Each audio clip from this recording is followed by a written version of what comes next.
Here we have a new 2023 Ford F-150. This one comes in the XLT trim level in Agate black metallic. And then we have dark slate cloth interior. And the powertrain on this one is going to be the 2.7 liter twin turbocharged eco boosted V6 engine, which gives us 325 horsepower. And then we have a 10-speed automatic transmission. And this one also includes the FX4 off-road package.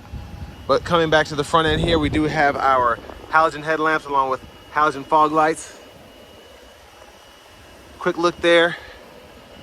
Still looks nice. Only black plastic you see is at the bottom and in the middle grille here, but it goes pretty good with this black. And I actually like how the chrome front bumper goes with it. Now here we have 18-inch wheels. Running boards here. And then we have our power door lock controls here, power mirror controls here. We can adjust using this dial, rear window lock, and then one-touch automatic up and down windows for the front, regular power windows for the back. I like the trim though for this XLT, that looks pretty sharp. And storage here, huge pocket here, smaller pocket here, then a bottle holder, bigger bottle holder there. Then bed lamp controls, headlight controls, fog lights, just tap that, and then we have our brightness for the gauge cluster, and then an electronic parking brake, pull up to engage, hit the brake, press down to disengage.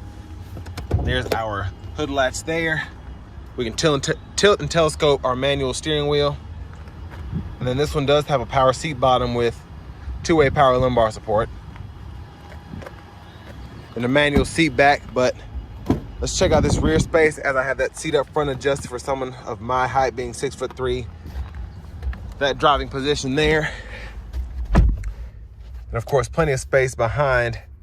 Kneecaps have several inches between them and the back of the seat. And I like that even the XLT, and I said this about the XL2, but we have seat back pockets behind both seats. Cup holders here, little storage there. AC vents here, there's a 12 volt, and then we do have a USB-C, USB-A duo there for charging. Now I am, with this one being 2,000 more than the XL STX I just reviewed, a little disappointed that we don't have the 3-prong household plugins in here, but it is what it is. Probably hang 2 or 3 hooks there.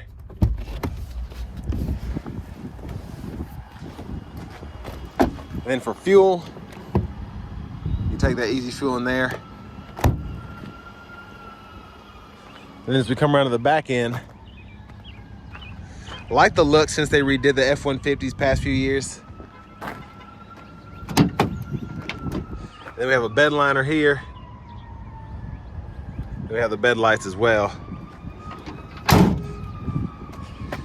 And then tow hitch there and the spares underneath. But a huge shout out to Ford, Lincoln, and Franklin for allowing me to review this truck today. I'll leave a link below for the truck as well as their entire inventory in the description below. Now for the seat, we can actually fold this up and we can store things underneath here. And once that's locked up, just pull this to release that. And you do have your car seat anchors down there. But tons of space in here, so I actually wouldn't be too bad off if I needed to put car seats or something in the back. And then we do have a 4-way manual seat here with 2-way manual lumbar support. And then storage pocket here, lockable glove compartment here. And I do like that we have the stow storage up top here. But as we come back around to the front end, let's go ahead and take a look underneath the hood. And there's that 2.7 liter EcoBoost V6. Turbo in there. I believe the other one is down in there. There's so much going on here. It's hard to see. But a pretty cool powertrain setup. I actually didn't know until today that the 2.7 liter was twin turboed on the F-150s. Let's hop in the driver's seat. So an upgrade from that XL that I just drove, you do get the leather wrap steering wheel, which is nice. Feels good. And then over here to our radio, we do have AM, FM, along with XM. And we also have Bluetooth audio. But what's great is we do get the compatibility for wireless CarPlay, wireless Android Auto. You just add a phone there, add it there. It's pretty easy to do, and then it'll ask you on your phone if you want to enable the CarPlay.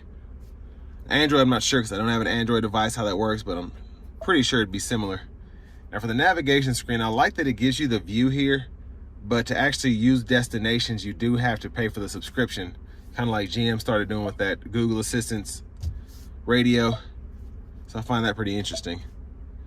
I think you can still get onboard navigation on the higher trims that's built in, but the cool thing is it's optional in your lower trims if you still want to have the map. But just walking through all the vehicle settings, general settings, sound settings, and then that's where everything else is there for settings. And then our features are going to be in here, so driver assistance, zone lighting, and then most importantly the towing.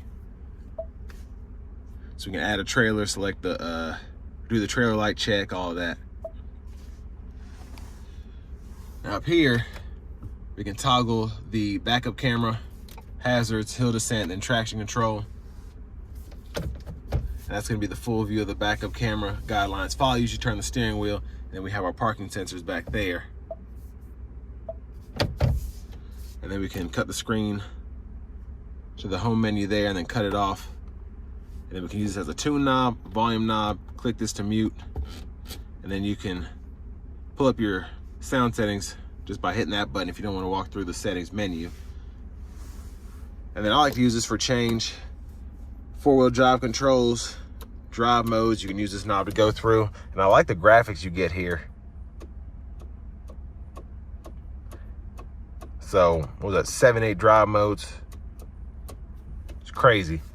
And then you can push this for the rear differential, and then of course you can shift your four-wheel drive controls by pressing the button, but if you adjust them for certain drive modes here, it'll actually change that for you if it needs to turn the four-wheel drive on. And it shifts back into two-wheel drive for that sport mode. And then AC controls, you do get dual zone automatic climate, so you can adjust the second side there. You can turn the dual mode on and off, which I love. You have 3-stage auto, so you can have low, medium, or high fan speed to get you to your desired temperature. You can adjust it manually here, and then the driver temperature here. Cut the whole system off by clicking that button. 12-volt USB-C, USB-A charge duo. There's another one down there. Tons of storage. Additional storage here, then cup holders right in here. And a huge center console cubby space with a removable and moving tray. You can actually lock that there. And there's a view of the back seat from up here. Sunglasses holder. There's a look at the dome lights. And then for the windshield wipers, you do have your intermittent you can adjust here, and then you have low, high, and you hit the button on the side for the front wiper fluid. Then you have your high beams, and make sure they're on. Low beams are on. Once they're on, you can turn the high beams on and off, and you can flash there. And then for the shifter, just hit the brake, pull, reverse, neutral, drive, and then manual modes here, and you can shift through those 10 speeds. Now to the steering wheel itself, cruise controls are here, the lane keeping system, you can turn that on and off, adjust the speed, volume, voice recognition, Bluetooth. You can go through your track list, radio station presets with these two arrows, and then the two arrows up here, the menu button and the back button, along with the OK button, are gonna be to go through the digital part of the gauge cluster here. So go to truck info if you wanna see your tire pressure, if you wanna see your off-road settings there as you turn the steering wheel to show you kind of where you're headed and as you increase elevation, so on and so forth. And then power distribution. And then you have your towing settings. You can pull up your navigation, all that here, but the My View is pretty nice because you can just put what you want on there so you can configure it. I like having the fuel economy, most importantly, especially for the test drive. But then we do have a turn key here, but you do have remote entry. There's a panic button as well.